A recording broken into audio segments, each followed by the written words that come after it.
Shut up and sit down.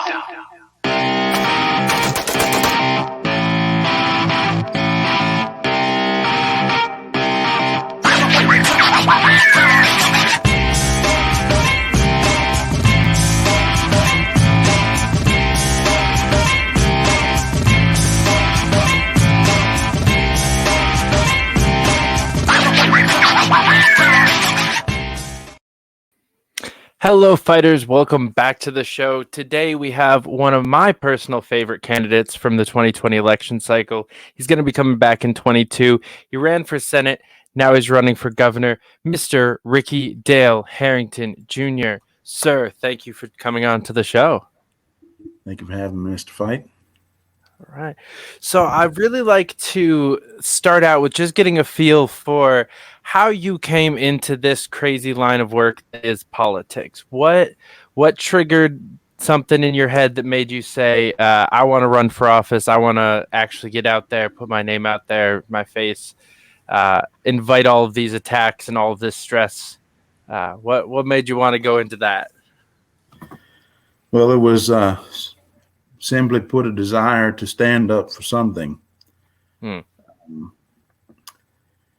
After I've told a lot of people this after the 2016 election cycle, I just decided to take the plunge on some of the beliefs that I had already had politically and joined the Libertarian Party.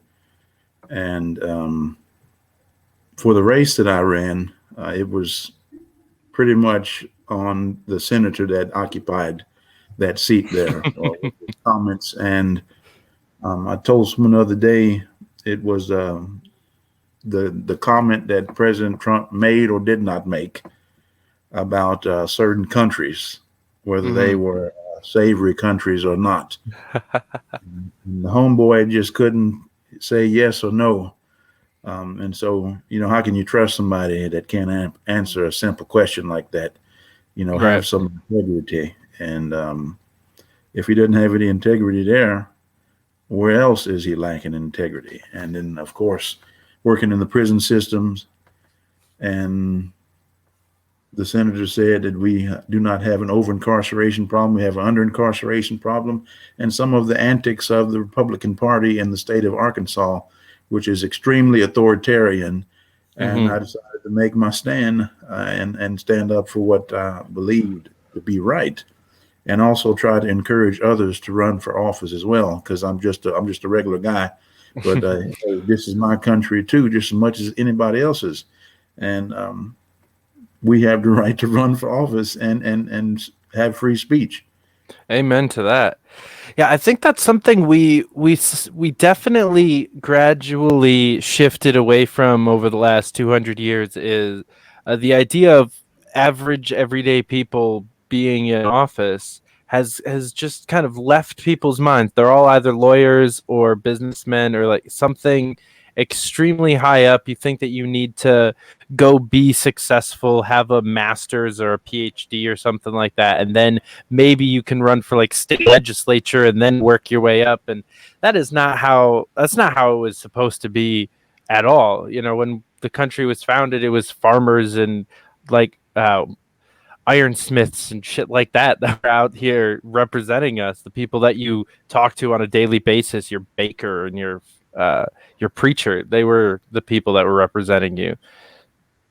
So I think the issue is people are unwilling to go beyond superficiality, just the surface level of things. It's a lot easier to keep up with the Kardashians than it is to keep up with your legislator and what laws they passing.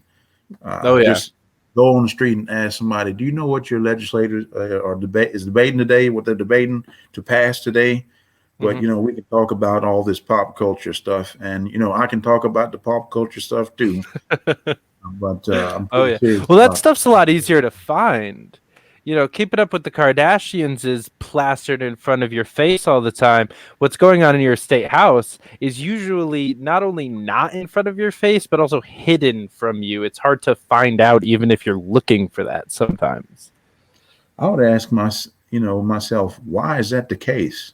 Why is it that it's so prevalent for us to get caught up on superficial things, but the deep nature of being human and the deep nature of what it means to form a society, we shy away from that. And I think when some of the people that came before us, they spend a lot of time thinking about life and pondering things, and we are constantly bombarded by something, bombarded by someone's opinions, and we don't take the time to find just a little solitude or contemplate. Yeah, I know we were talking a little bit before we hopped on here that I've spent almost the last 24 hours off of Twitter. I actually last night I was able to completely unplug. Today I've been able to keep it up, but it was the most refreshing thing. It was just great. I haven't just taken a day off for a night off of just like unplugging. And I was talking to one of my friends today, and I was like, so many times throughout the night, I was like, ooh, I should tweet that. And I just stopped myself and was like, no, you don't need to go on Twitter.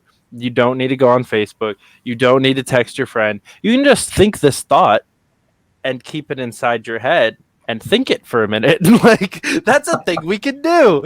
And it was really concerning because you don't realize how addicted to social media you are until you try to stop, right? Like it's really easy to never put yourself through those withdrawal symptoms for technology because especially if you're in this line of work, it's your job. Like if you're off of Twitter for a day, you missed out on a whole bunch of stuff. There was issues that you didn't talk about. There were people are now mad at you because you didn't weigh in on this conversation or back them up here. And it's like it's really easy to justify spending all day constantly plugged in. But man, it's so nice to just unplug sometimes. Yes, especially in the line of work of politics, there's always someone looking to you to say something about something. And there's so many different things. There's so many different issues out there. Sometimes I think it's good to maybe not even have a thought about it, and because that's an opportunity to learn. Mm-hmm. And I don't think we're spending a lot of time trying to learn others' perspectives. Right. I actually caught myself earlier today because for the little bit that I was on Twitter, uh, there was there was a very long thread about guns and why the American obsession with guns is crazy, and coming from someone that owns it was hilarious. It said two rifles, a handgun, and a shotgun, which is a lot. That's not a lot. Like that's four guns, bro. That's not a lot. Yeah. But that's a whole different story. But it was like I read the first tweet and it said like show thread. So I clicked on it and I read like this about halfway through the second tweet. And then I just kind of like scrolled real quick to see how long it was. And it was like at least like 9 or 10 tweets long, this thread, and I was just like nah, and swiped back and didn't finish it. And like as I kept scrolling, I was like, that was shitty. Like that really is not trying to understand where this person is coming from, not caring, because I saw a really long thread of somebody that disagreed with me, and I was just like, meh, I don't really care about your opinion, and moved on. And I tried to go back and find it to like correct the situation. I was like, you know what? No, I'm gonna be a good person, and I couldn't find it again. I was like, man, this is really what we're talking about, though. It's like I don't care. I don't care what this guy was saying. Like I just saw the first little bit, and I instantly was like, no, you're wrong. The Second Amendment's important, or like gun rights are important, whatever, and just instantly got triggered. And I pride myself on like an open, understanding person. Like I really try to be not like that, but even I fall into that on a daily basis. So I couldn't imagine people that don't work on it and try and like actively push themselves like I try to do for myself. So easy to just get wrapped up into these echo chambers and never actually care what anybody else is saying or thinking. We were talking a little bit about the Ninth Circuit before we went live here, and I made a tweet the other day about firearms, and that I personally believe that all gun laws are unconstitutional. Amen. On the issue of the Bill of Rights, I'm a Bill of Rights absolutist. The whole reason we have it is to limit the government's power. It's a line, and they can't cross this. And so, the argument is always, well, the framers didn't intend everybody to have AR-15s or whatever, fill in the blank. But we have to be able to have those discussions, and it's not about tearing people down, but let's hash it out and get to a conclusion. And I stand as an absolutist on all 10 of them, because if you can limit one, if there's limitations on one, then there's limitations that can be placed on all. And this is the one I bring up with people, and they say that torture is wrong, particularly the Eighth Amendment. No excessive fees and bail shall be imposed, and no cruel and unusual punishment. So, do you think it's okay for the government to torture some people under certain circumstances? The real bad scumbags, that really deserve it. Right. Can we torture them? I mean, we do. It happens. They do it. It does happen. But it should not happen. And it's under any circumstances, through stroke of the pen, through law, or through the unfaithful and unjust actions of bureaucrats. It is not right, and there should be no limitation, especially if you can agree that there should be no limitation on the Eighth Amendment, then we can agree that there should be no limitation on all of them. Right. Which I will say is the one good thing that came out of the news cycle today is Virginia finally abolishing the death penalty. That's a big step in the right direction. They're the first Southern state to do so, if I'm not mistaken. Yes. So that's we're getting there. It's almost half. I think they're like number 23 or something like that, if I'm not mistaken. So we're at almost half the states aren't murdering their civilians anymore. Hooray! That is a interesting situation to be in. Because I was prison chaplain, and participated in those 8 executions in Arkansas, and going back and forth between being with the victim's family and the family of the condemned. Life in prison is not some cakewalk, and the common misconception is that they have free health care and free food. Oh gosh, they don't call it prison food for no reason. It's not a gourmet meal. Healthcare is not all that great either, or the 3 hots in a cot is the term, right? It's not great. It's a mischaracterization of what goes on. And I'll give you this instance right here. There was a man that committed a horrible crime. He killed his wife, killed his wife's sister, and I don't know if there was a young one in the vehicle with them as well that got killed. And so he received the death penalty, but he got clemency, and it was transferred to life in prison. So he spent 40 years in prison, 70-year-old man, and never had a disciplinary. And a disciplinary is, there's crimes that can be committed inside the prisons, obviously. And then there's minor crimes. But the purpose is to reinforce positive behavior with inmates. So to be in a prison like Cummins and to spend 40 years in one spot, it can take you 10 to 15 minutes to walk from one side of the prison to the other side, to spend 40 years of your life there and not commit one disciplinary action. And this man, he sat in my office and I was talking to him, and he was just recounting some of the things that he did. And when somebody's jerking you around, if you've been around the block enough and talked to enough people, you know when somebody's full of it. And he sat in my office and wept, and he beat himself up for what he did for 40 years. An old man, salt and pepper hair, um, just wrestling with what he had done.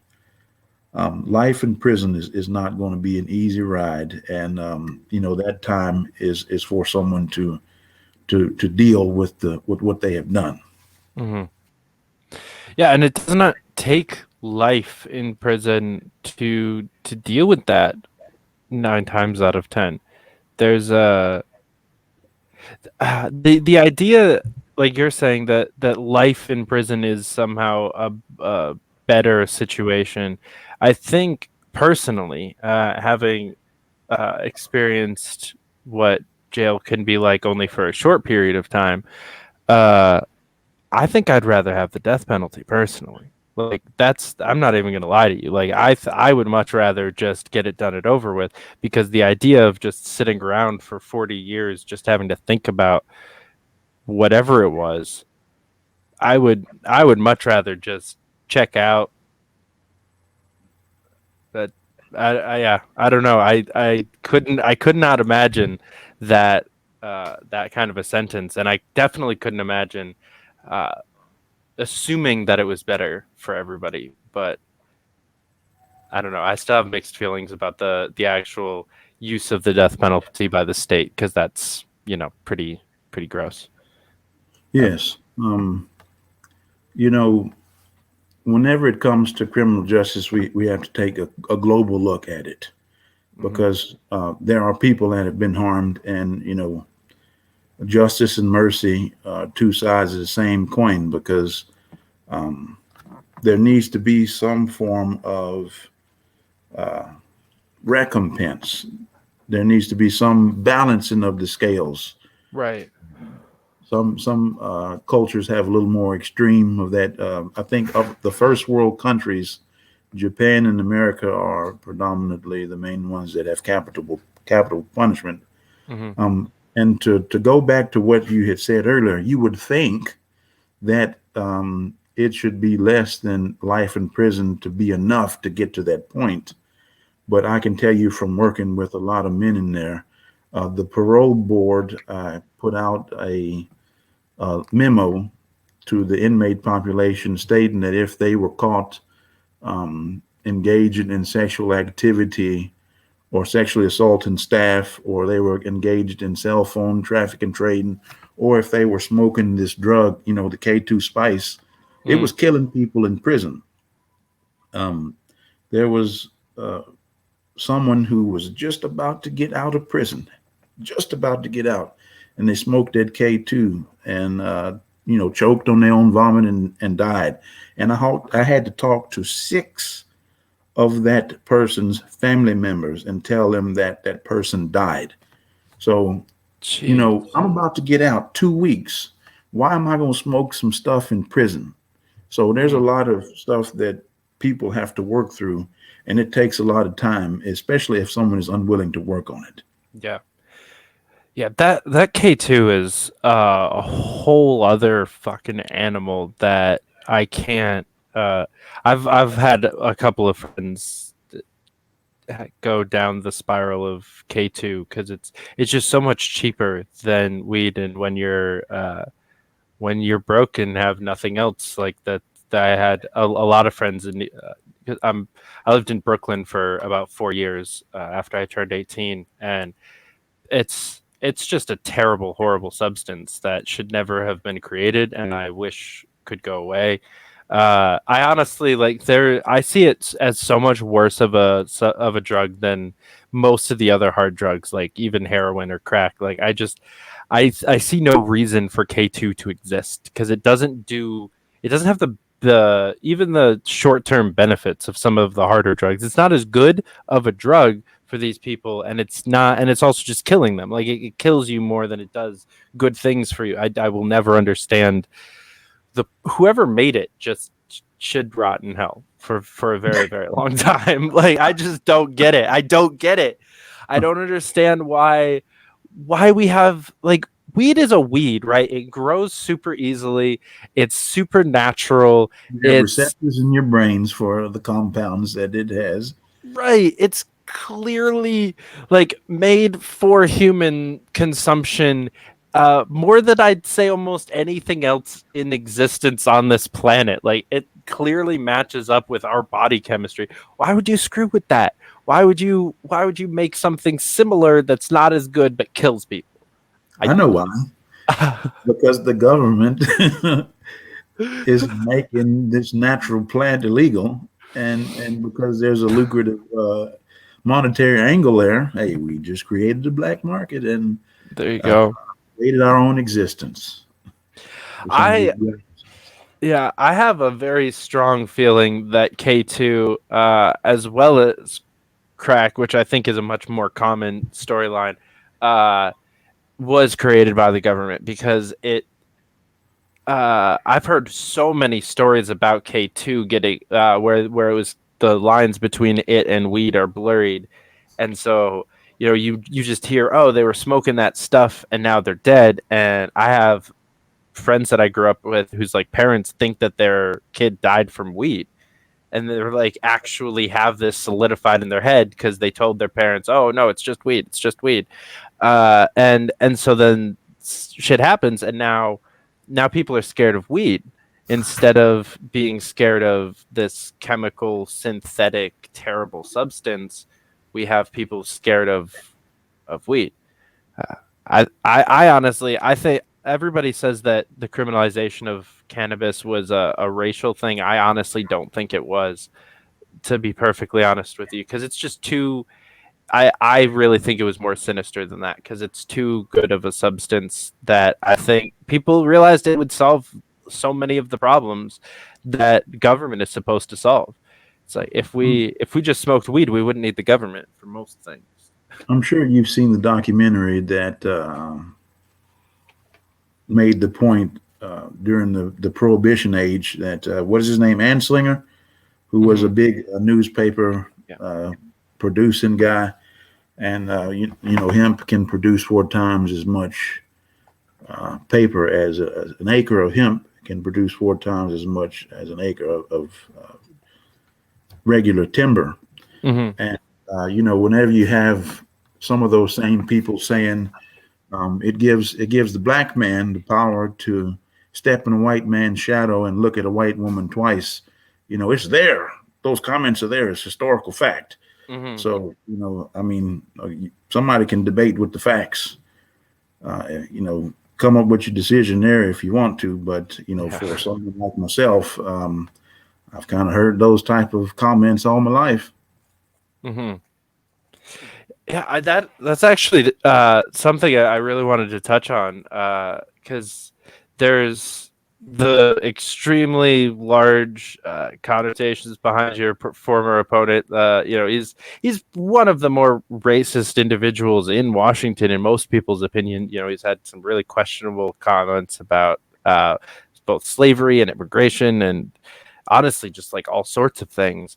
But I noticed that you specifically didn't really touch on that much on the campaign. You didn't make it an identity politics issue. You didn't make it about the fact that you were a black man running against a white man who was a bad racist Republican dude.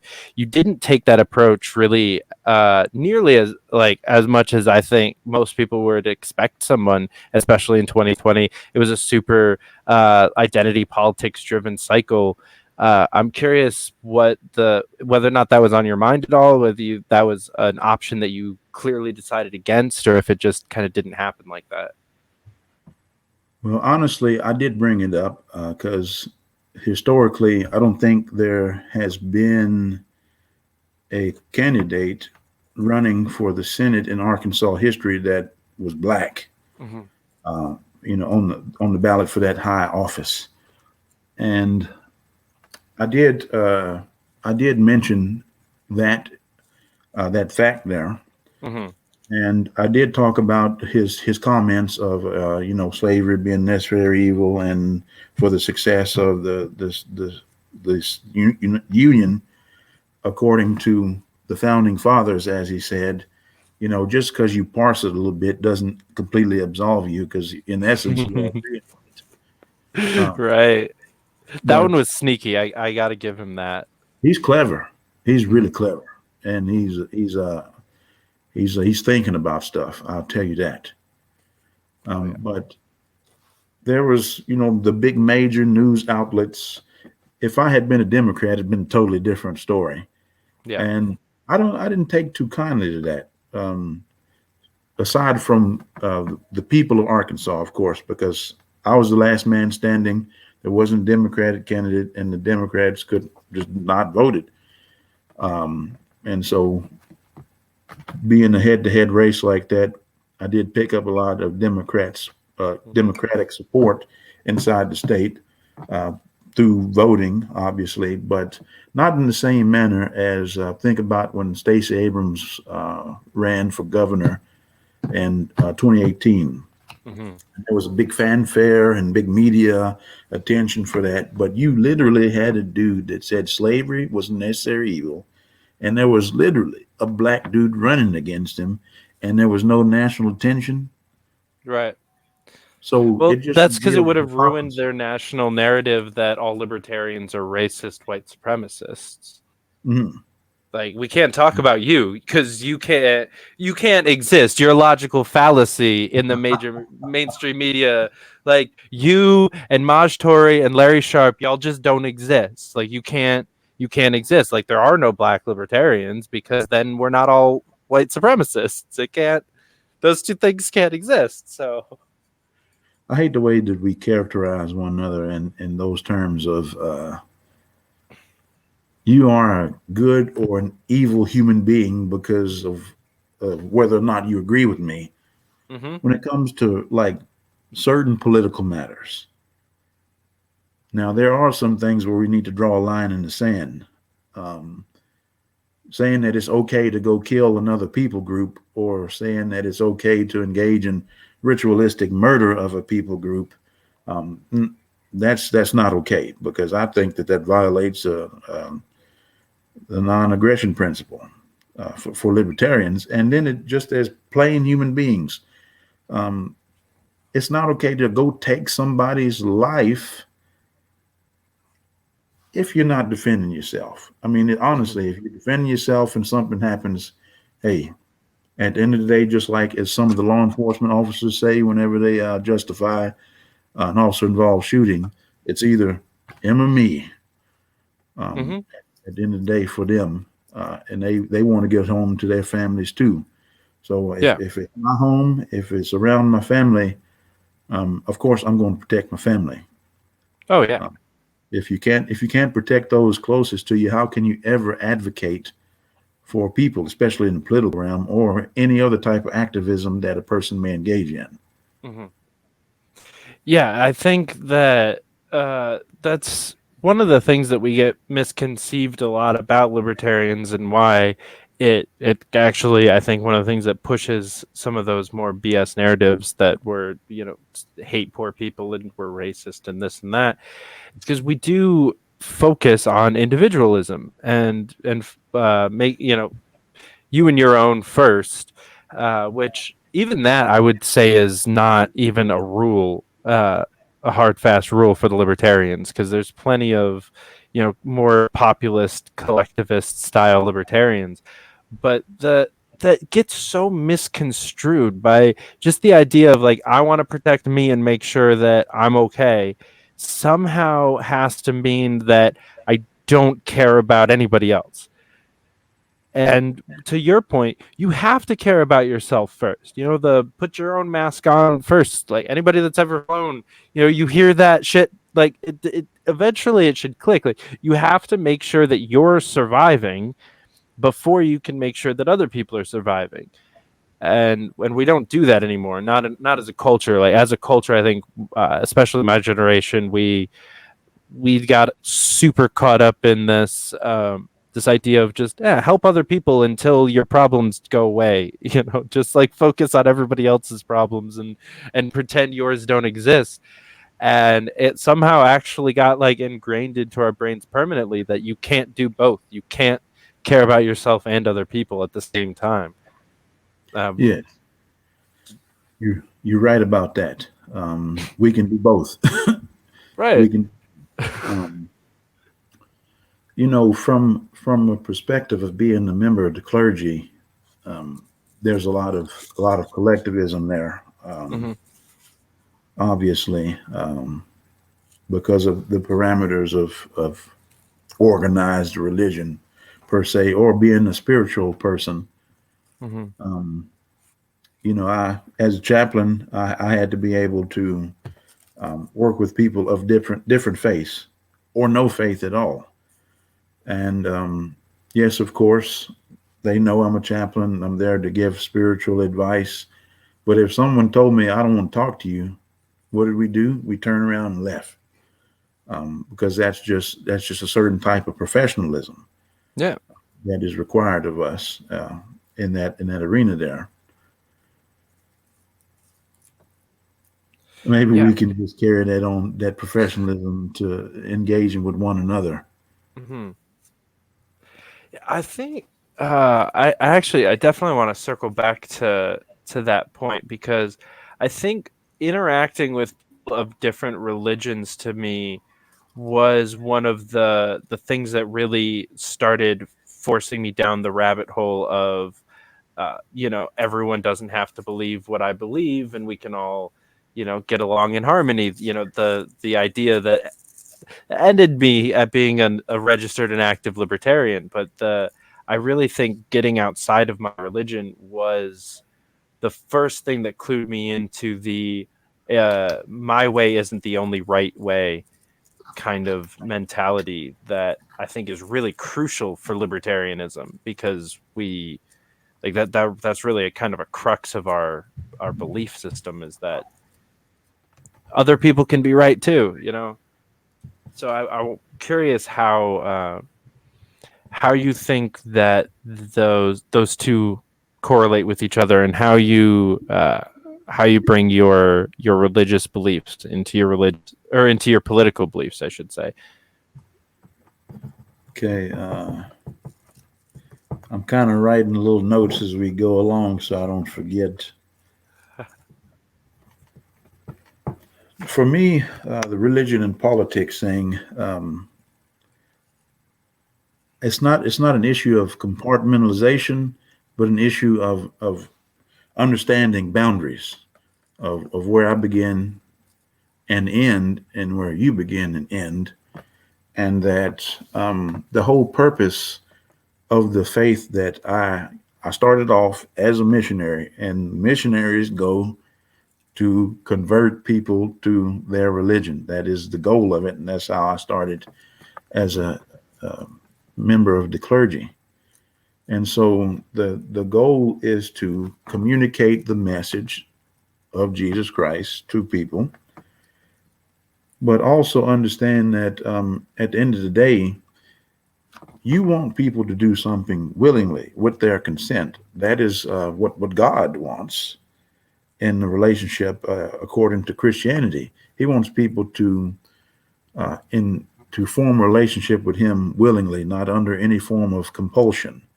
Hmm. Um, it's just like how we try to form a transparent relationship with anyone. If you want to be friends with someone, you extend the olive branch. You try to get to know them. You spend time with them. Sometimes you buy them gifts, whether Hmm. it be platonic or in a romantic type of relationship. So there's this area of willingness to associate one another, Yeah. uh, and so that's ingrained in me as being a missionary. So when it comes to my political ideas, yes, that my faith does influence it a little bit, but not to the point to where um, it is a platform in a sense. It Hmm. is a There's a difference between something that kind of inspires you and guides you versus policy. Right. Yeah, I think libertarianism isn't a policy. I think it's more of of religion and a philosophy. I've talked about this a little bit on the show over the last couple of months, but I think as a whole, the way that you just described it is how I feel about libertarianism. Is that it's not like a bunch of boxes that you need to check. It's a kind of guiding philosophy. I think it's it overlaps pretty well with most religions as well. Uh, because for libertarianism, I think actually religion, not religion, but the kind of culture that some religions create is important for a libertarian society. This idea of helping each other and keeping each other accountable, specifically, having a moral compass that the people around you kind of keep you in check with. Because if we're going to get rid of the government, we need something that's making people behave somewhat, or encouraging people to behave Yes. in a good way. I think without government or religion or culture, there's you need one of those three, and I think government's clearly the worst one. I think religion and culture are kind of battling it out in my head of which one is harder to corrupt, because they're both pretty easy to corrupt. Well, yeah, anything that we touch is easy to be corrupted, as human beings. But I'm thinking about some of the writings of the Apostle Paul, because there was this big struggle between the Jewish Christians and the Christians who were Greek or Roman or non-Jewish. And so there was a whole nother cultural understanding that the non-Jewish Christians had that the Jewish Christians didn't have, and vice versa. Mm-hmm. And so one of the things that he said whenever he was writing to some of the Jewish Christians, that the Gentiles have a law unto themselves. And this is a common line of thinking whenever I'm talking to someone about faith, and they bring up the Buddhist monk at the Tibetan temples that spend all their day praying, and they don't do anything bad. They never harmed anyone. So is God going to send that person to hell because they're not a Christian?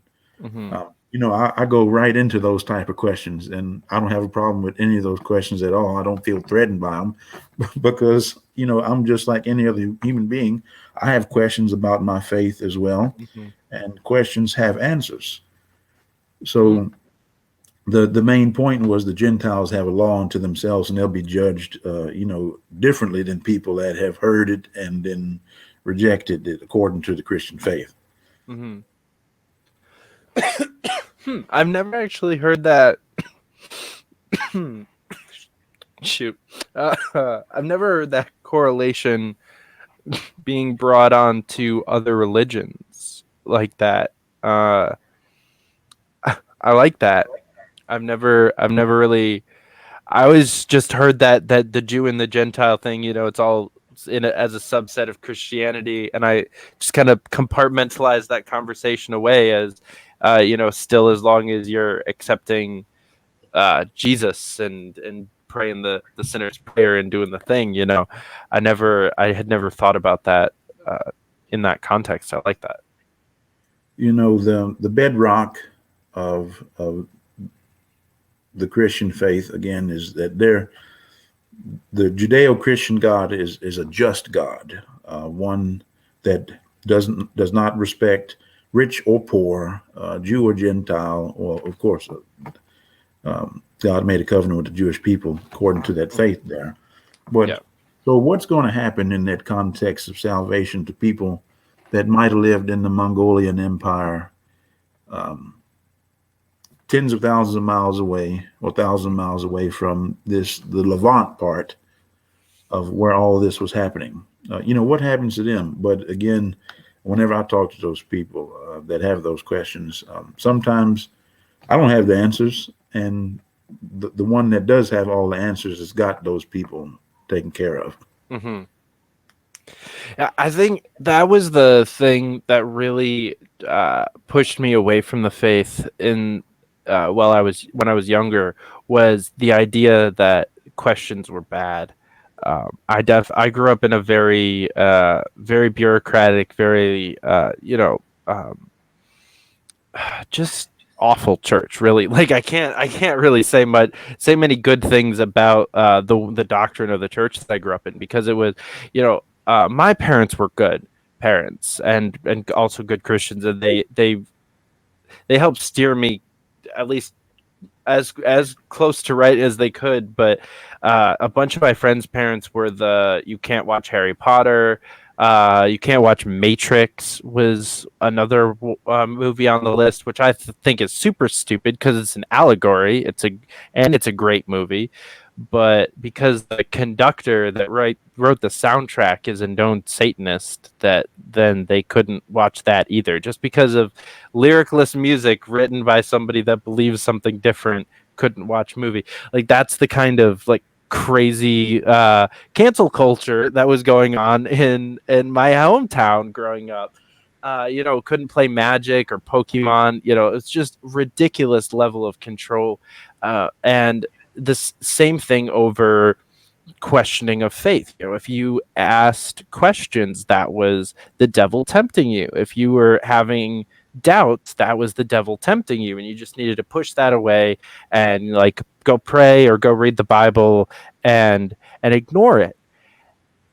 And I can't do that. I have anxiety. I have ADHD. I have, like, my brain goes 1,000 miles an hour. I cannot just pretend the questions don't exist. Right? It's just something I really truly wish that I could do sometimes, but I can't. So I found it like physically impossible to do that, and couldn't get any answers for my questions, and just would kind of spiral out a lot.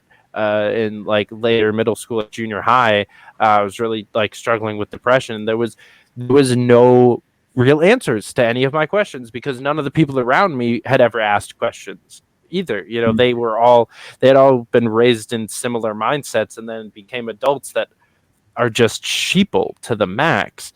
And that was really the thing that started to push me away from the faith, and then it just kind of kept going until I found a better church in New York City in 2019 that pulled me back in for quite some time, because they actually ask questions. They talk about the Gnostic Gospels and the possibility, and the fact that that some of the Bible was changed or edited and that they ask some of those questions and have like real historical answers to them. And there's people in the church that have asked those questions and found the actual answers based off of non-biblical text that can really answer these questions through history, because one book to me is not enough to like base my life philosophy off of.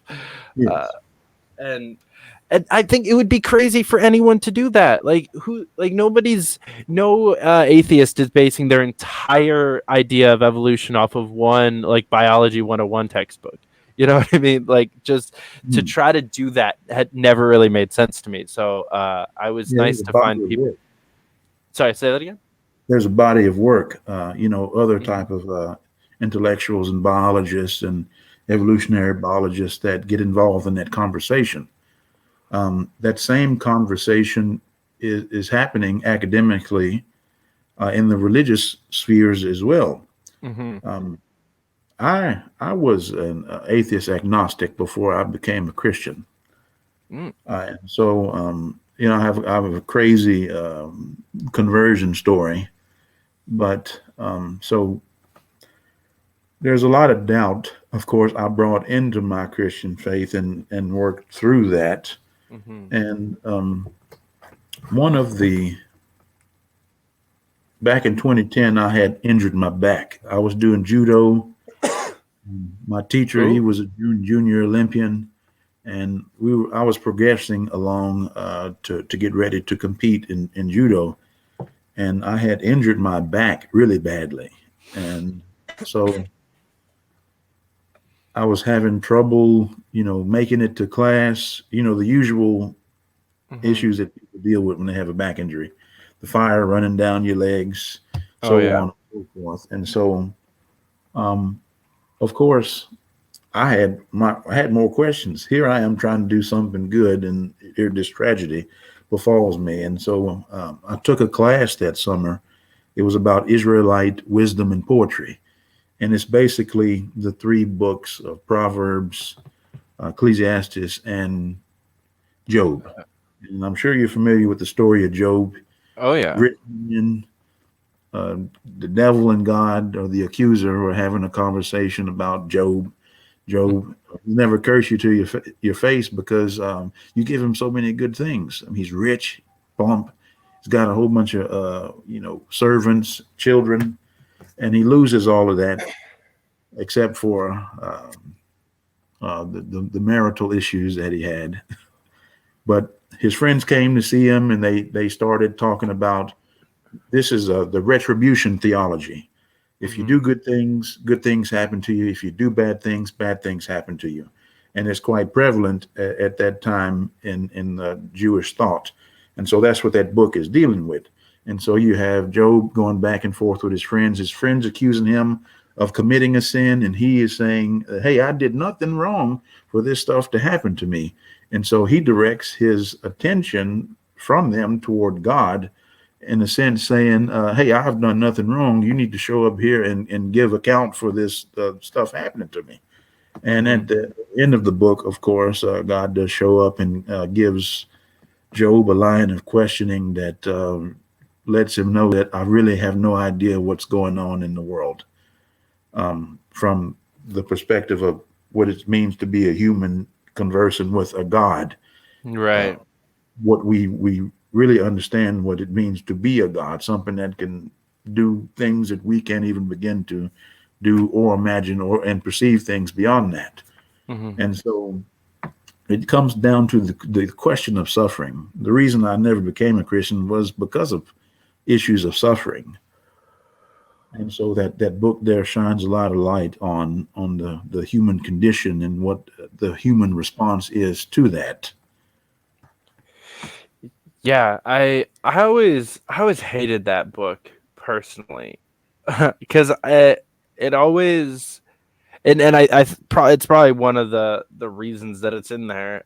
But for me, it always made me question, uh, like, is it worth building all of that up, right? Like, if you want to be like Job at the beginning of the book, um, and that's what you're striving for, you're trying to like build a good, successful life with a lot of money and a good wife and all this shit. Like, did and the idea that it would all just like be able to just go away in a test from God just messed with me. Yes. And there's a it, lot of questions. It doesn't seem yeah. fair at all. It doesn't. Mm-mm.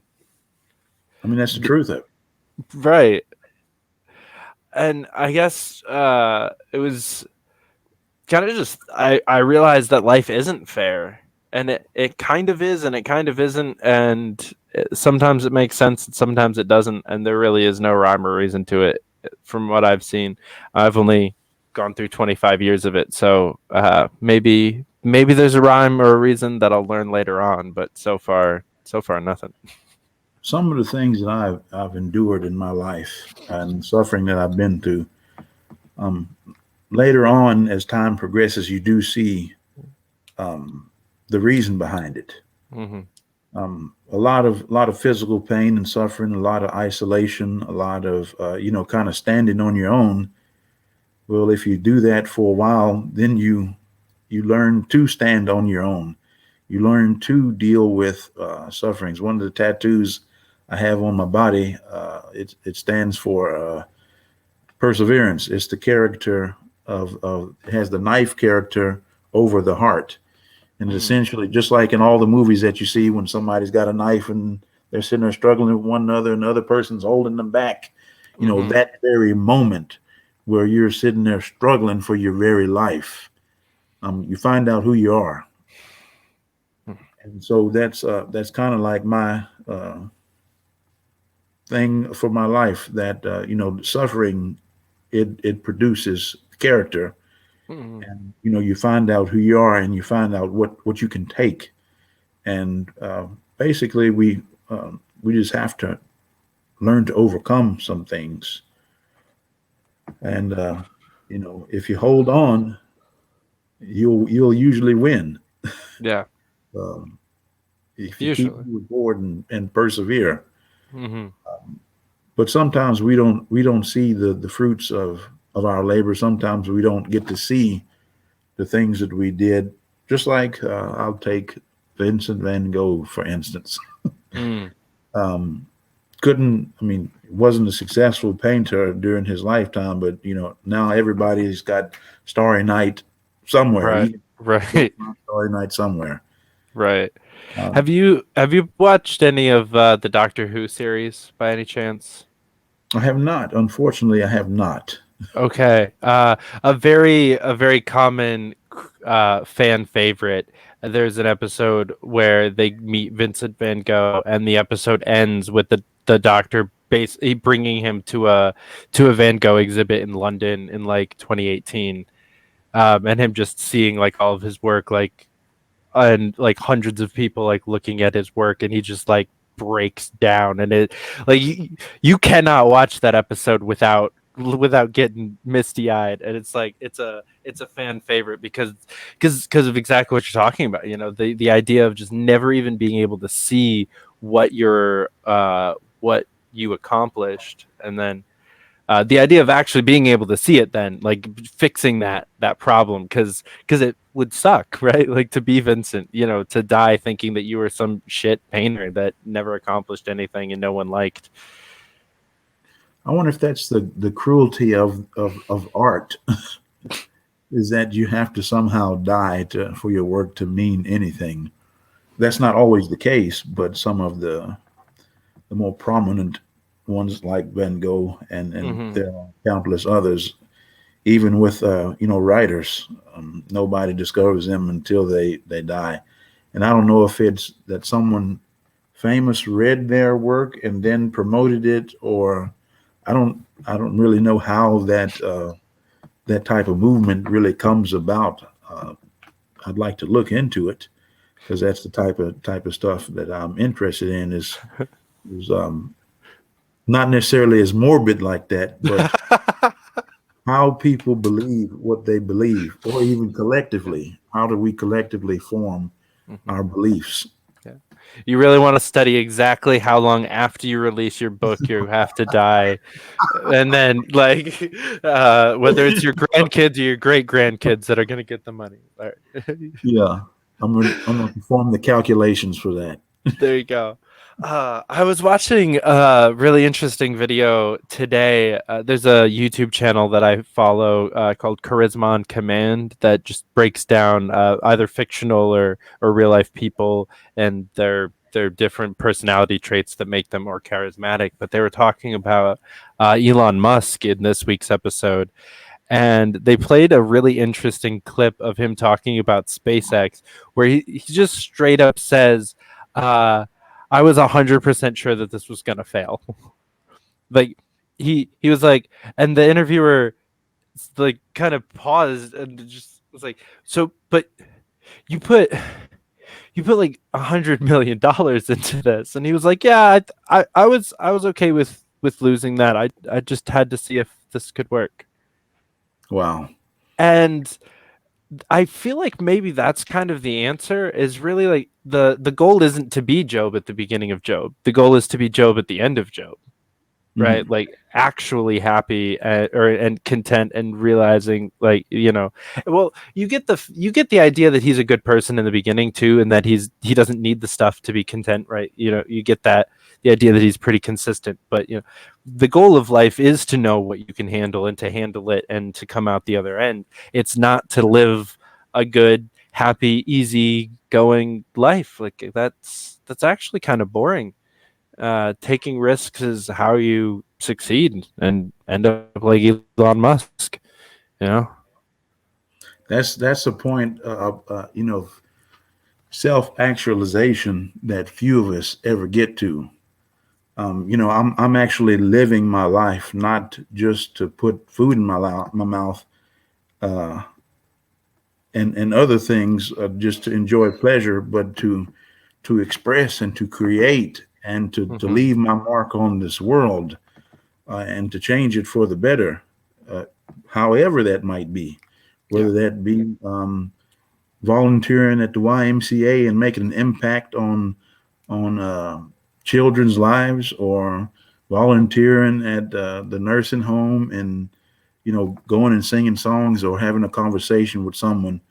Again, back to what we talked about earlier, sometimes taking care of others is taking care of yourself, because Right. we get to that point of realizing that there's other people outside of me, and my existence, I can't stand on my own without you and the things that you produce and things that you create and the mark that you leave on this world. Right. Yeah, I love the quote. I think it's a technically a Taoist quote, but it might just be more of like a Gnostic, like sciencey uh, philosopher quote. I get them mixed up, but it's that we are the universe experiencing itself.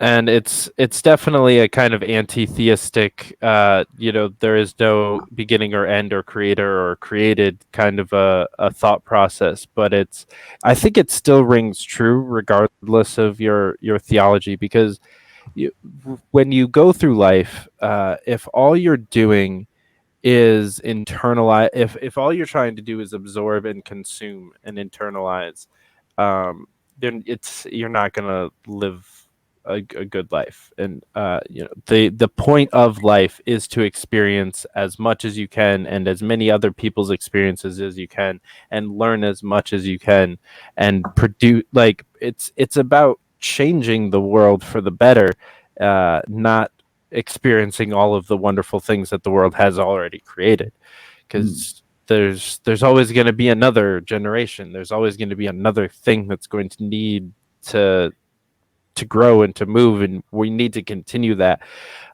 We I think at the moment we're kind of starting to stagnate. We think that, like, we fixed the problems and we can just kind of chill out, uh, but uh, I'm worried. I'm worried what that kind of a mentality can do to society if we just kind of, if we get into this utopian mindset of that. We fixed the problems. We elected a libertarian president. We ended the Fed and brought all the troops home, and set up a UBI, and the factories are producing everything. We're selling it to China, and it's just great. I don't know. It We still need to be doing and producing, and I think that's where we can start getting into more of the art and the expressive stuff, possibly. But it's still about experience. Mhm. Whether you are an ANCAP or an ANCOMI,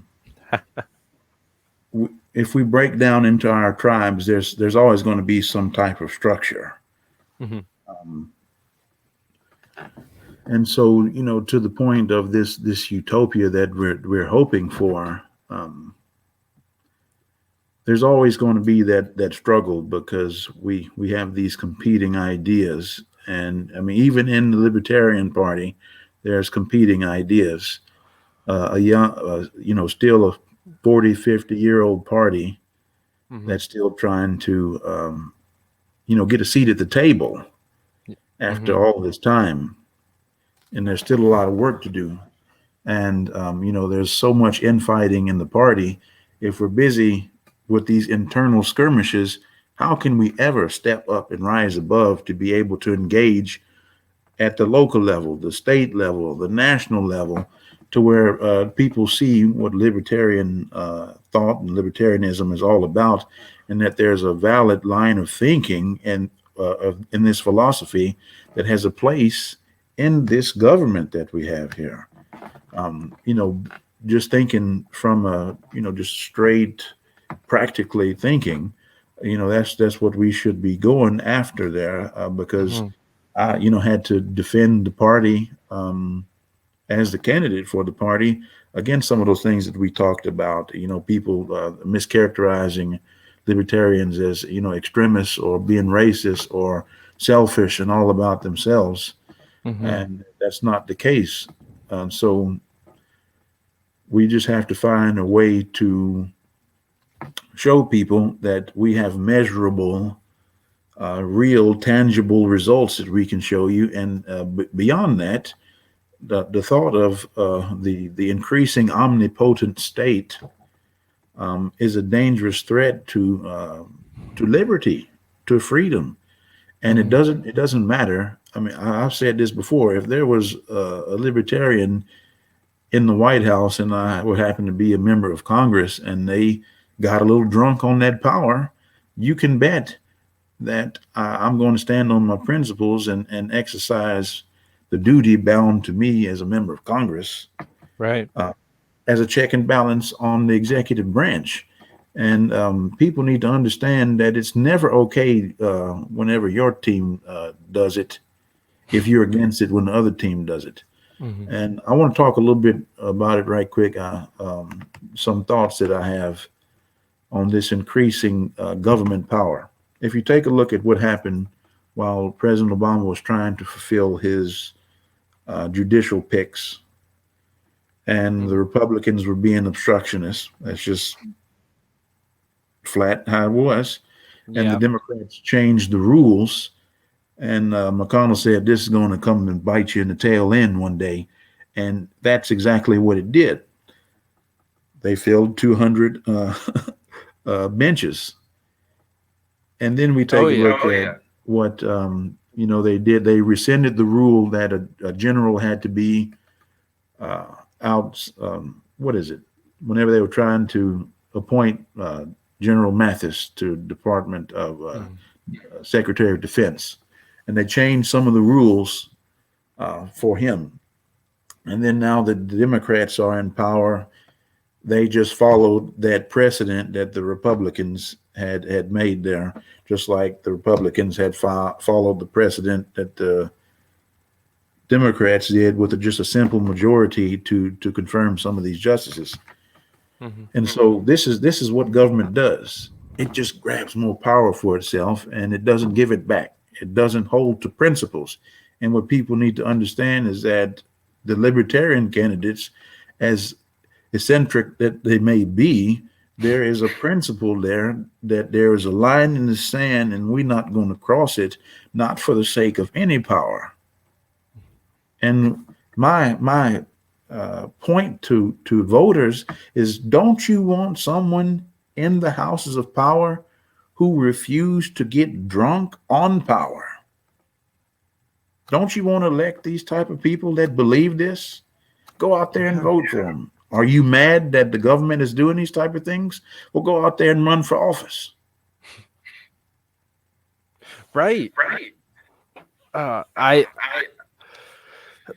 don't even know. Ooh, there's some echo going on here. Oh, there we go. Okay. I don't even know if I want to tack on to that because that was so fucking perfect. I think the infighting of the Libertarian Party has one good selling point, and you just hit it right on the head. It is the fact that you can rest assured as a voter that when we have the majority in the House of Representatives, that there will be no party line, because it will be completely and totally all over the fucking place. Like, we will be fighting each other more than the still seating Democrats and Republicans on the they're going to be on complete other ends of the aisle, and we're going to be here in the middle fighting with each other. So there won't be a way for us to get that same corrupt, like, terrible grab, because it's just not going to work. We're not going to let it happen. We hate each other way too much. and hopefully, in the future, those libertarian candidates that are in those houses and in those seats representing the people are doing the main thing, which is to represent their constituents in those chambers is the main thing. And, sometimes, and this is when you think of kind of the statecraft here, and I know a lot of people just cringed when I said statecraft. But this is just the truth of it right here. No matter if there's no rulers at all, we're still going to have some type of structure. That's just how we work as human beings. Right. Even down to the family unit. that we have the Senate. The senators have a longer term than the House of Representatives. They have shorter terms to encourage them to be working closer with their constituents. And the senators, of course, have a little bit more power and authority in their realm, working with the executive branch. They're supposed to be, if you take a look at the root word for Senate, it's about old men, council old men. Not to say, yeah, for the patriarch or anything like that. You have to forgive that deadpan joke there, but that's just the root of the word. Just being facts about it. Right. Council old men. Amen and a women. Yeah. God forgive me laughing at that. that one blew my freaking mind, dude. Like even the woman with the X in it, like I don't get that, but that I feel like is less stupid than a women. Like how do you say that on the Senate floor? Like speaking of a council of old men, like sorry to derail your point because you were hitting it home right there. No, I think that was perfectly timed right there to lighten the mood. 'Cause So I I'm do sitting want to there ask feeling you like kind that. of a trick question though, because you did mention that you think that these representatives' main job is to represent their constituents, which I completely agree with. So I'm curious where you would draw the line if your constituents wanted you to violate your oath. If your constituents like overwhelmingly supported gun control, at what point in time is it no longer your right or your job to represent them, and it becomes your job to represent the Constitution instead? Well, especially if populist movements, are moving in a direction to violate the Constitution or violate uh, civil liberties or the basic principles of the government that we have now. Um, at the time that the government was founded, was it truly equal for all? Women didn't have the right to vote, no, but the foundation was laid. And this is something I had talked about in a speech I gave. Liberty and authoritarianism cannot coexist in a free society. We've always had this struggle here of liberty and authoritarianism. And so, that line is, and I'll get to that point there with gun control. Um,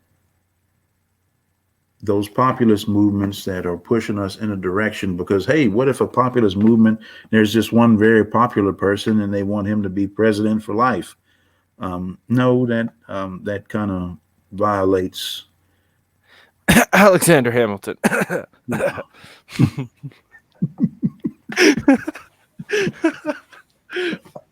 Sorry. Um, Uh, Bag of bullets. I love shitting on Alexander Hamilton. It's one of my favorite things about random shit about history as I know.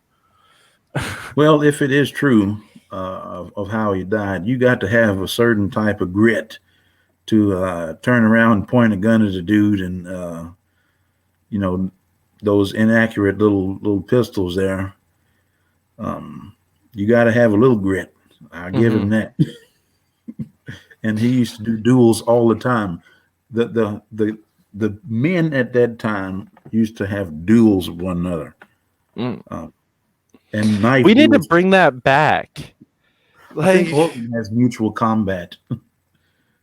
where? Um, I think Oregon has a mutual combat law. I did hear something about that. I'm not sure if it uh does it include like lethal weapons as well, or is it just like hand to hand? I'm not sure if it includes, lethal weapons and things like that, but technically, a balled fist is deadly force. Mm-hmm. What kind of a like pussy ass society do we live in? That's like we can't throw fists legally. Like that's deadly force. Yes, according to the legal, Mhm. definition of that, closed fist hitting at least how I was brought up in understanding it in the prison there. Whenever people would get charged for assault, Yep. closed fists is they would specify they were hitting one another with closed fists as to get that deadly weapon there or deadly force. Because there So have been people that died from getting punched in the mouth. right. So were you supposed to just like be slapping each other across the face? Is that how they wanted people to settle prison disputes? It's I just like mean, a slap contest.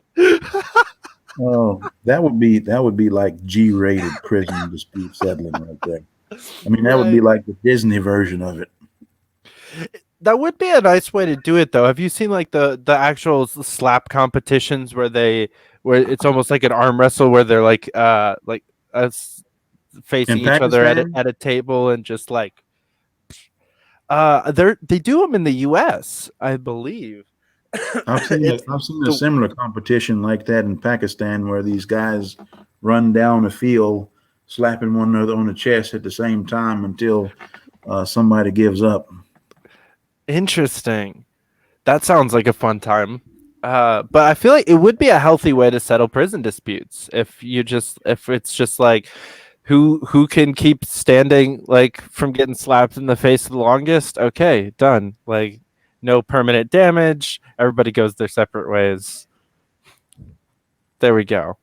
We just I'll- just nobody would be down for that. I know I've actually my favorite memory of the few days that I did spend in on Rikers was I literally saw the best fight I have ever seen in my entire life while I was there.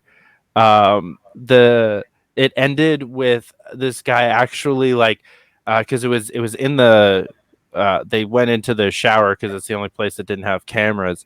And this kid actually like jumped back and pushed off the wall into a Superman punch and knocked the dude on his ass.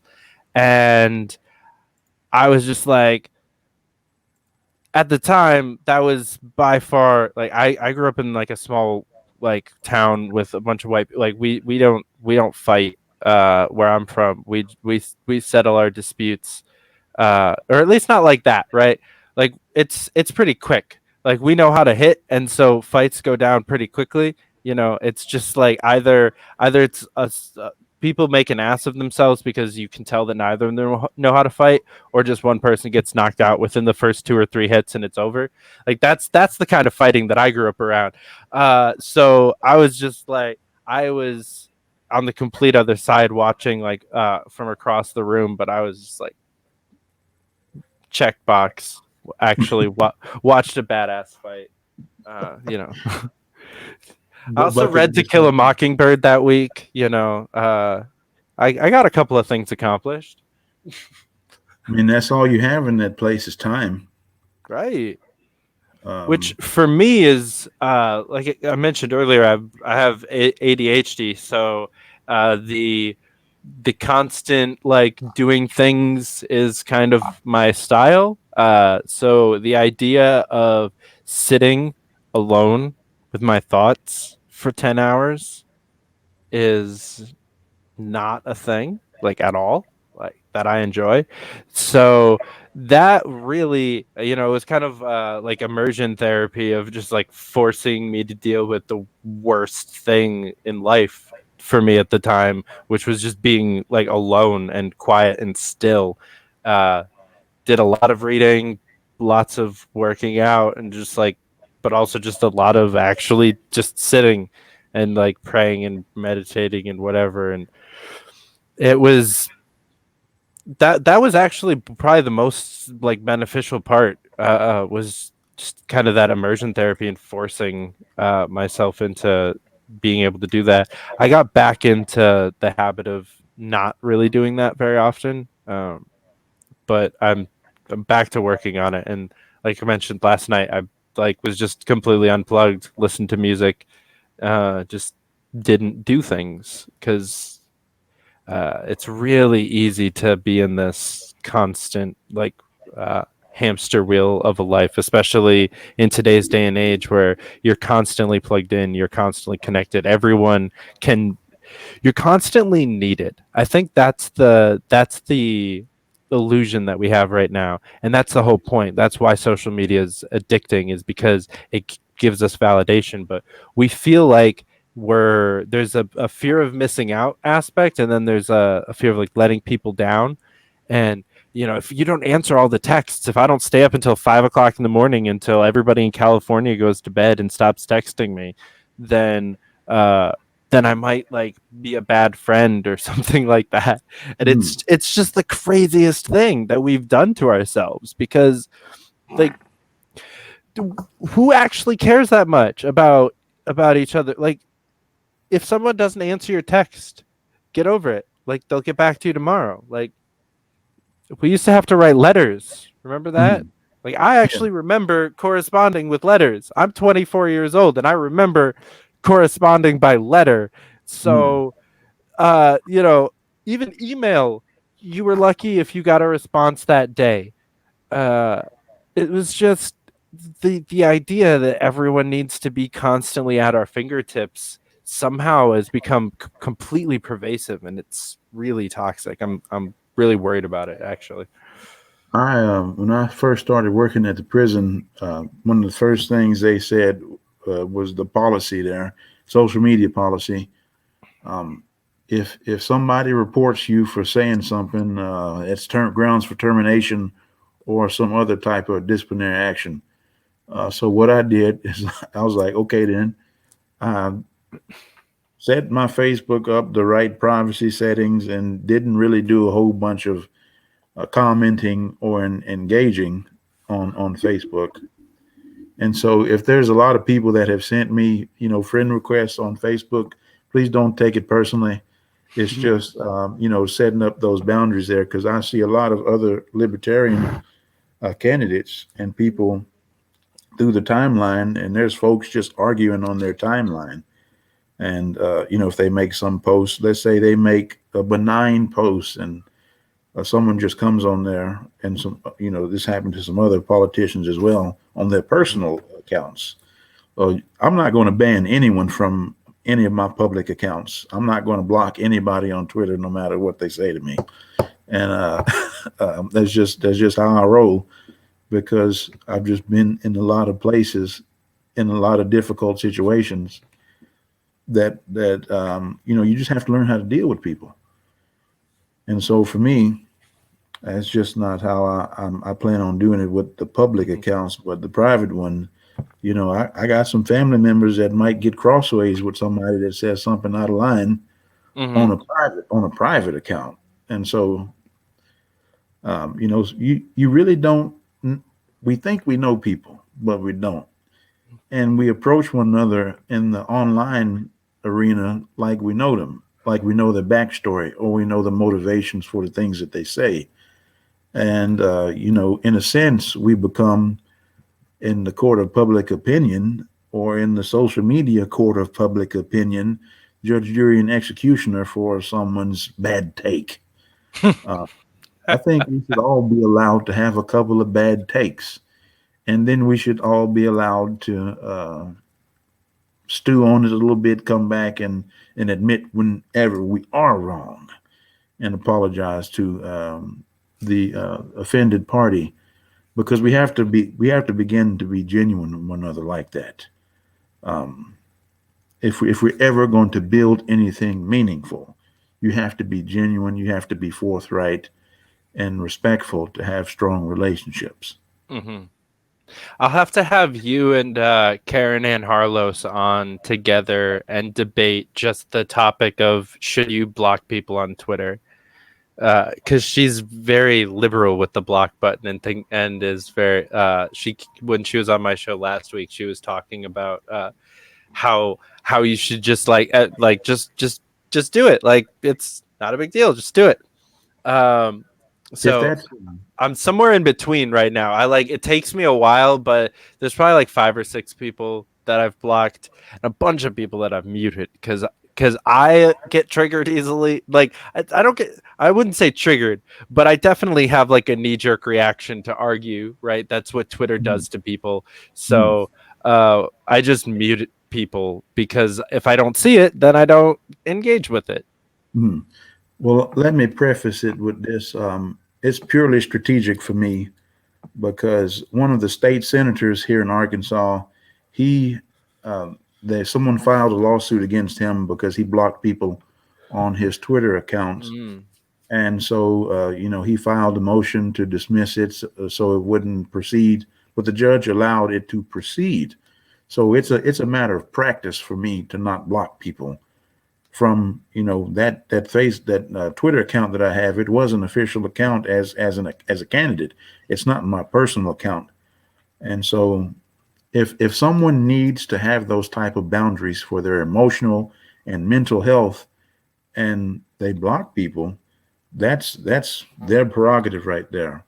This is just my prerogative because I plan on winning one of these elections. There you go. So I'm starting to practice right now today what I plan on experiencing in the future. So that's the mentality that I have, and that's just my reasoning right there. So for whoever else does that, they can do it for themselves. But for me, I plan on becoming governor of Arkansas, inshallah. And I'm not going to be able to block people on there because of the official capacity that I'd be in. So that's my reasoning right there. Man, leave it to a libertarian to get offered a debate and say, well, if you do your thing, that's cool, and I'll do my thing. You're just like, no, fuck debate. Like, no. Oh, I love to debate. I really do. I really do love to debate, and I'll debate anybody for sport. For sport. It's sport for me. I mean, it's sharpening my mind because as a politician, the words and your thought processes is built into that whole system of leadership and representation there, making sure that your ideals are grounded in logic and are able to be applied in a just and reasonable manner. So that's why debate is something that I'm have a heavy affinity for. But when it comes to like certain preferences, I just like, okay, you have your preference there. I don't need to debate you on that, but we can debate on this gun stuff and this Bill of Rights till it's blue in the face. Yeah, so I don't think I don't know if we ever came back to a definitive answer to what would you do if your constituents wanted gun control? I'm just, the reason I'm totally against even entertaining that idea is because I know what the government does. I worked for the government before in the prisons there. I've seen how people have acted with just a little bit of power. It goes straight to your dome and you get drunk on it. It makes your head swell up. Like you feel heavy. Nobody can touch you. And that's an avenue for corruption. And so if you have these Bill of Rights that are enshrined in our Constitution that says the government cannot cross this line, there is no room for giving it wiggle room. Because once you do, there's going to get more room that's necessary for this and more room necessary for that, to where, we think it's all of a sudden okay to kill certain people or torture them, just dump some gasoline on them and burn them. They did this or did that. People are already talking about, doing those things to other people that don't agree with them politically. And we are in dangerous territory when we do that. Yeah. So for when it comes to constituents and if they wanted gun control, I just have to say that we could not allow the government that last bastion of pleasure, because it is the domino. It is the domino. Yeah. Because that post I made on my Facebook page with the picture of Mao Zedong and his comment that real political power comes at the end of the barrel of a gun.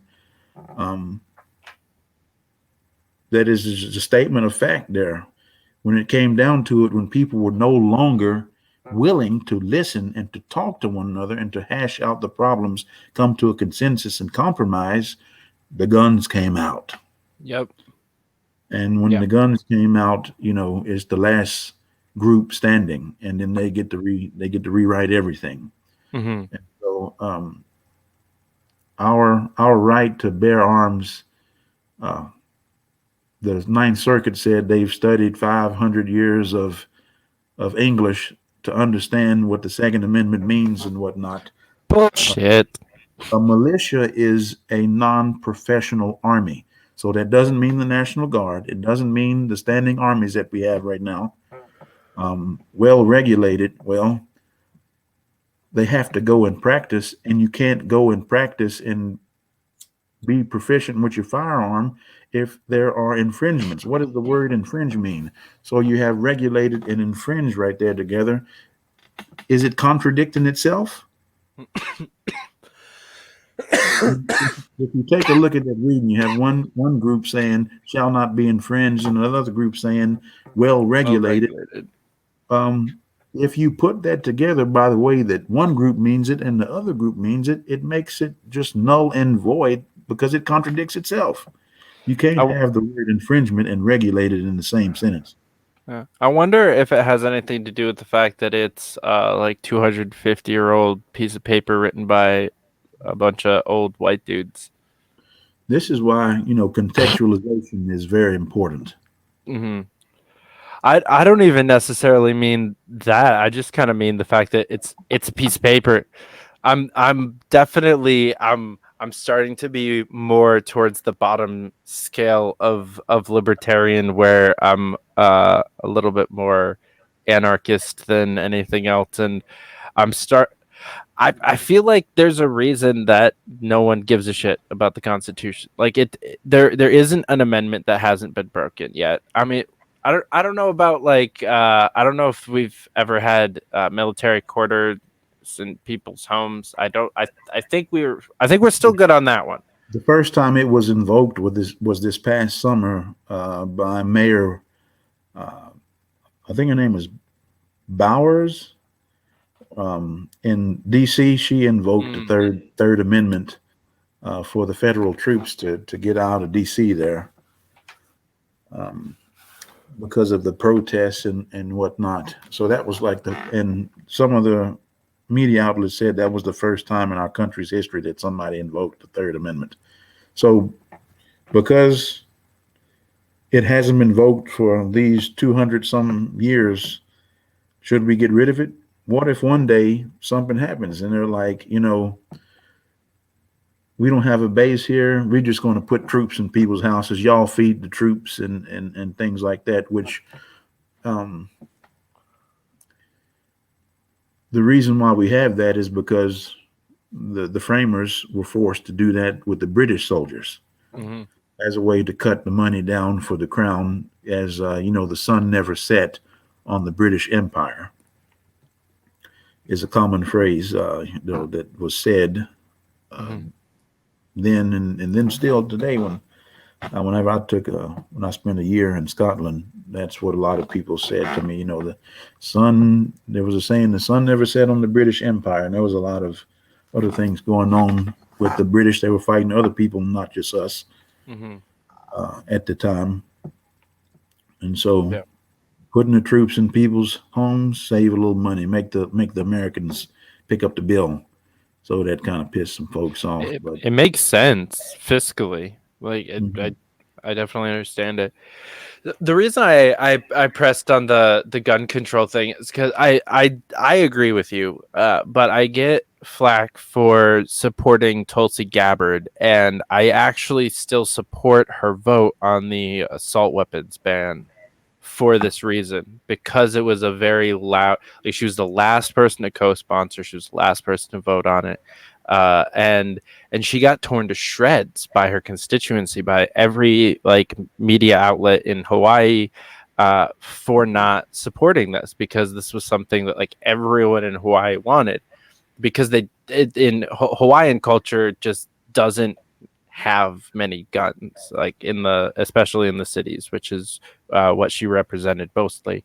Um, so she ended up giving in to her constituency, and although I disagree with it, and I would have chosen differently. I have respect for her still. Like it doesn't piss me off as much as it pisses off most of the rest of the libertarians, because I do kind of feel that idea of in a representative or a representative republic, the point is for people who disagree with me to also have a voice, and if this person was elected to represent that voice, then I guess, uh it hurts, but it doesn't hurt as much for me as I feel like it does for almost everyone else. So I was curious how you would handle that, because like I said, I would agree with you. Like I would still, I'm from New York. Even if I was a Brooklyn congressman, there's no fucking way in hell I'm ever voting on gun control ever. While I was living in Scotland, majority of the time, the police officers there, they don't carry firearms. Mm-hmm. It's difficult for people to, they have to pay a tax in order to get a firearm there in their culture and in the country there. And so it was different, than here in America. I did not see a police officer carry a firearm until after the terrorist attack that happened in Glasgow. And I was just a couple of miles away from there. That attack, someone loaded up a Jeep full of some explosives and drove it into the airport there. But it didn't go off. It just caught the Jeep on fire. And so I remember this. They were interviewing a couple of people, and they interviewed some Scottish folks. And I don't want to make a caricature, but there's a skill when it comes to cussing. I mean, it's almost poetic. Whenever they cuss somebody out, I mean, it's just it's poetry. Mm-hmm. That's all I have to say about it.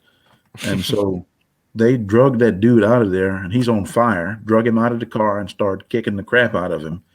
And so they interviewed some of the Scottish people, and they were like, blankety blank, yeah, we got him out of there, and blankety blank blank, that blankety blank, And they interviewed some Americans, and they were like, oh, we were terrified for our lives. And the Scottish people were like, yeah, I needed a piece of him. See, you don't need a military or a police force when you have Scottish people. Like, it's and that's people libertarians especially, we love to pretend that we live in the freest country in the world, and we don't. Like, we really don't, because I feel like in my personal opinion, even in this topic, I would rather live in a place like Scotland where it might be harder for me to get a gun, but there's also like state, the police don't carry it. Yeah, like if the police don't carry them, and there aren't like military in the streets like there is in the US, like I feel more free there than I would here, the way that we have our laws set up here, because it's not like I'm carrying an M4 around every day, but if you walk up and down Broadway in Manhattan, there are anti-terrorist units all over the place, and they all have assault rifles. Yes. And they all, they all have big scary black rifles, and they have dogs, and they have all this other shit, and like there's no way for me to be evenly matched with them ever, even if we had the freest of gun laws. So I would rather be evenly matched with nothing. Billy Club versus fists, I can do that one if the cops get rowdy. Yeah, much better odds. There was a video my brother showed me. We take a look at, I can't remember this guy. He does a lot of breakdowns of like these exchanges of gunfire on YouTube. Can't remember his name. Most of his videos come out of Brazil, but there was this one video of some of the British cops, and they were dealing with someone that had a knife. And they told the dude, they gave the dude a couple of orders to drop the knife. He refused to drop it, and he came after them. And so they retreated to get him in an open spot. Then they brought out the billy clubs, and they hit that dude one time with it, and he dropped that knife. And then they arrested him. And to be honest, back to what you were, asking me, if my constituents wanted gun control, I would say that my compromise, that if we're going to have any type of gun control, it needs to be reciprocated by the government as well. There needs to be some disarmament of the government as well. If we're going to disarm the populace, in a perfect world, disarm everybody. I mean, really, if we want to stop gun violence, take the guns away from everybody. Yeah, I really think that there is a utopian answer to gun control that works, honestly. I think it works better than most of the other utopian ideas that are within, the political sphere, because there is an absolutism well, maybe not with 3D printers now, we're kind of fucking this up, but like there is a way based at the moment to just not have any guns anymore, shut down all the factories. We like there is a way to do it if we just disarm everyone and it just stays that way. I think there's a way to change culture in that way. I don't think that's necessarily, I don't want that before people fucking tear me apart in the comments, but I think that that's one of the more realistic utopian ideas, is just disarm everybody, like the state included. I mean, it's fair. That's fair. That's all there is to it. It's fair. Cut out the ideological stuff. I mean, if you boil down the nuts and bolts to it, if you want to reduce gun violence, disarm everyone. Abolish militaries. What has our military been doing for the past 20, 30 years? And what has our government done when it comes to regime changes and murdering innocent people almost exclusively? We were protesting police brutality, and all of a sudden only cops should be the only people allowed with guns. No. Right. No.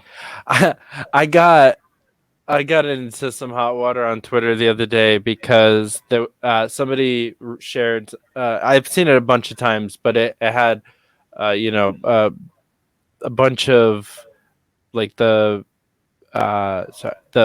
white mass shooters that were arrested, and then like the unarmed black people that were murdered, like side by side. It was just had like heavily armed arrested, like unarmed murdered, and just like and so I retweeted it or quote tweeted it, and I said, it's almost like being heavily armed keeps you safe from state violence.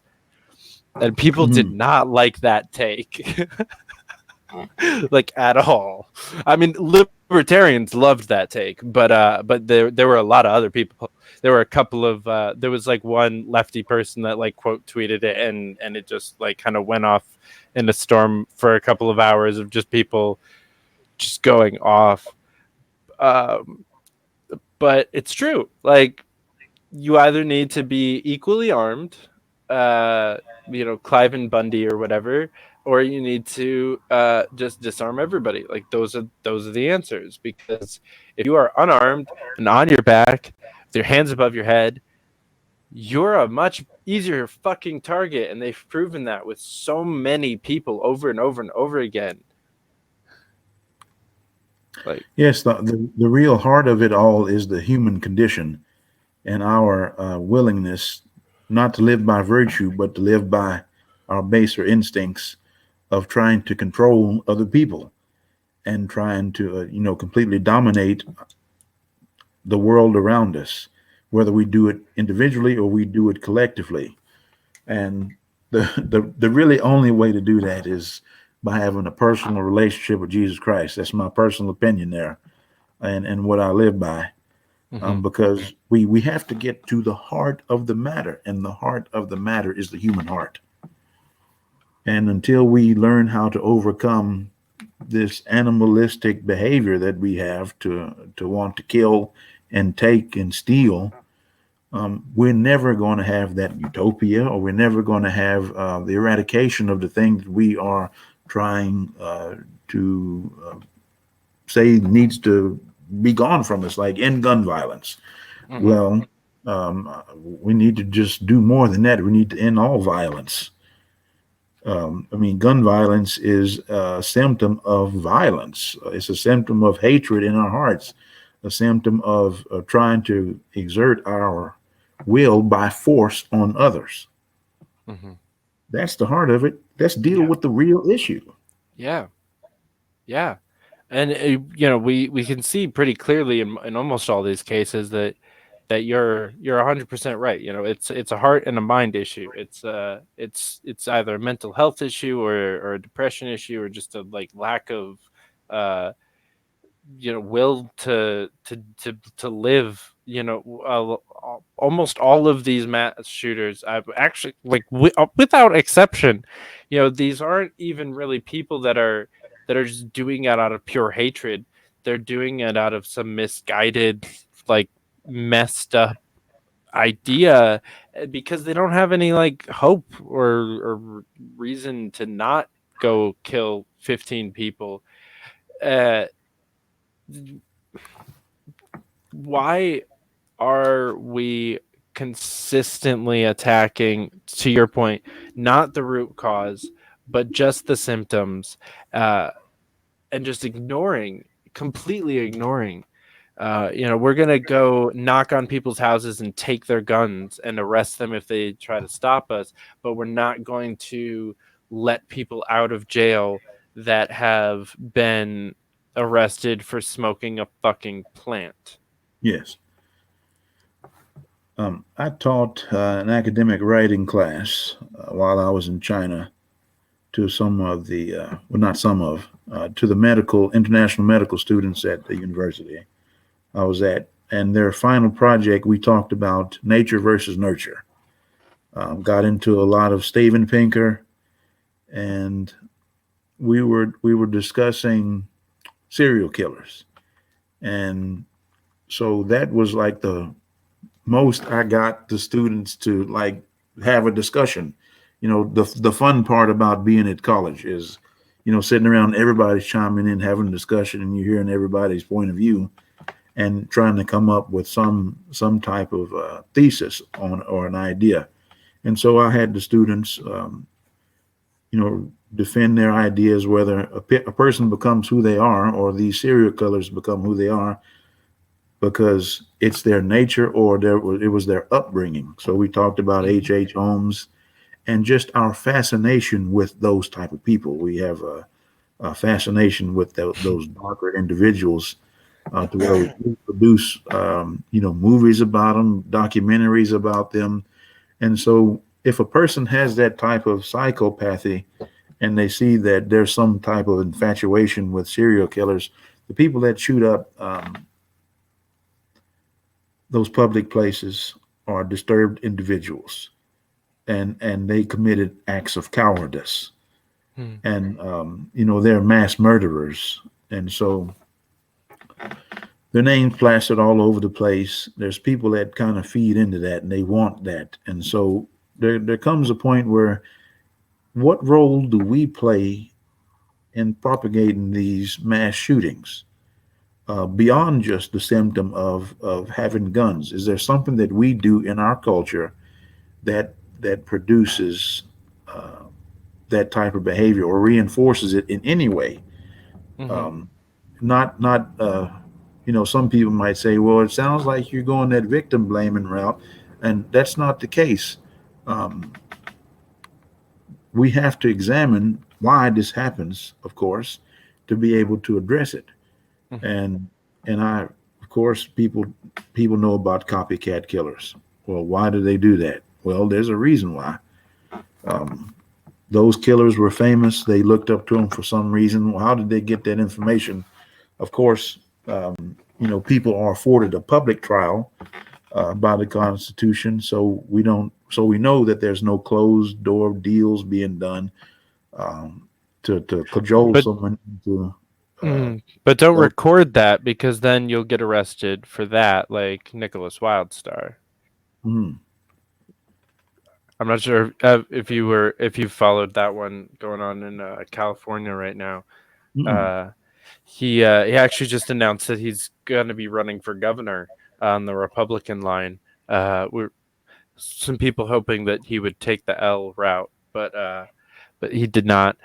But actually got arrested for recording his court appearance. Uh, I don't understand. Like I don't really know why that's illegal. I didn't realize that could be illegal. I don't know if that's illegal in New York. I hope not. Not that I've ever done it. Like it's just I didn't even know that was a thing that you could get arrested for.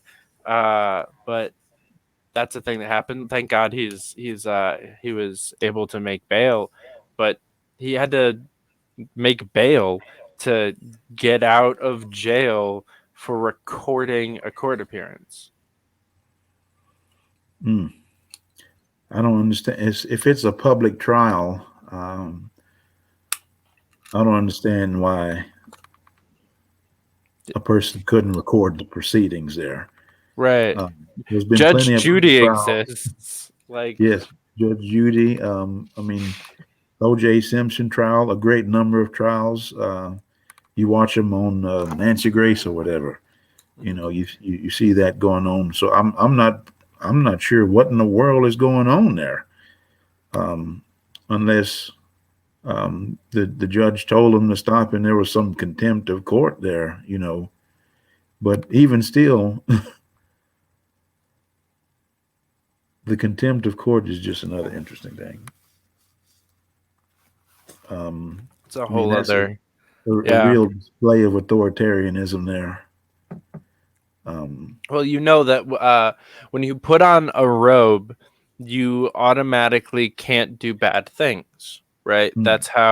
That's how religion and politics works. I'm kidding, but it is in a lot of people's minds. You know, you I don't just put see any these lies people up told. on. It's just all of a sudden. Oh, this person's perfect. We must respect everything that they say. Uh, just because they put on a fancy robe. Mm. School works the same way, depending on how fancy of a school you go to. And you know the flip side of that is because that person is supposed to be able to be above reproach and do no wrong. Whenever they are found out to have done wrong, it's grounds for those who had been convicted while that person was presiding over those cases as a means to gain access to the freedom. So you know, there's that little caveat to that as well. But Mm-hmm. it shouldn't even have to be that case to where it takes them being exposed for someone to have a shot at getting their name cleared or being freed out of prison. Right, right. There are so many issues with the criminal justice system in America. We could, I'm sure we could go on for quite some time talking about those. Mm. Uh, but before we go, I want to give you a chance to plug your campaign a little bit. How can people get involved? What exactly do you need from people right now? And how can people get involved in the LP in your state? Okay. Well, the number one thing for us right now is ballot access. We will be getting ready to collect signatures. And if you follow me and you are in Arkansas, stay ready because we will be sending some of those forms asking people to volunteer and get signatures for us. This is a part of the process, and we hope to inform voters of what it's like to try to run for office. So if you're in Arkansas, a registered voter, stay ready for that. We need your help to be able to get on the ballot there. That's number one. Some of the things that we hope to accomplish, or I hope to accomplish as governor of Arkansas, is reform the criminal justice system, because that kind of falls right under the authority of the governor there. The governor has certain constitutional powers to try to fix things, right wrongs. And so, I'm taking a look at what it would be like to issue clemency and pardons for people that have drug possession charges, so they can get on with their life, so they can be able to go back to school and get student loans. They'll be able to vote again. Just those laws have just completely destroyed people's lives. There have been people that have gone to prison on simple possession charges and have been subjected to assault and I mean sexual assault, and some people have gone in on some simple charges and not come home. They had 2 or 3 years, and just the culture in the prison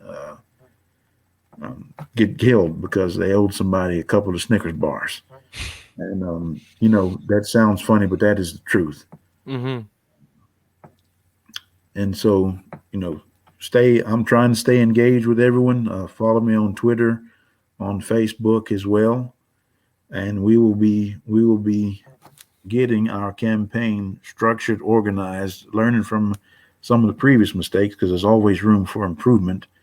And the key to winning an election is having a well-disciplined campaign, and to stay on point and be disciplined. And we're going to engage the people of Arkansas and let them know that I'm the administrator to pick. All right. Well, I was really excited to see your campaign in 2020. I'm extremely excited to see your campaign again in 2022. Me and Reed Coverdale, who I think you're going on his show later this week or next week or something like that, right? I think on the 25th I'll be on his show. All right, awesome. He's my best friend, really. We basically we didn't pay attention to the presidential race. We were watching you, Elliot Sherman, and Brad Barron. Basically, like that's who we were hyping up on our shows for the entire home stretch of the 2020 race. I know not a lot of people were following me yet at the time, but that's what we were excited about. And, you knocked it out of the park as far as libertarian numbers go. And so I'm pretty excited to see you carry that on. And 2022 is going to be a big year for the LP. I see it happening for sure. I hope to dear goodness that it is.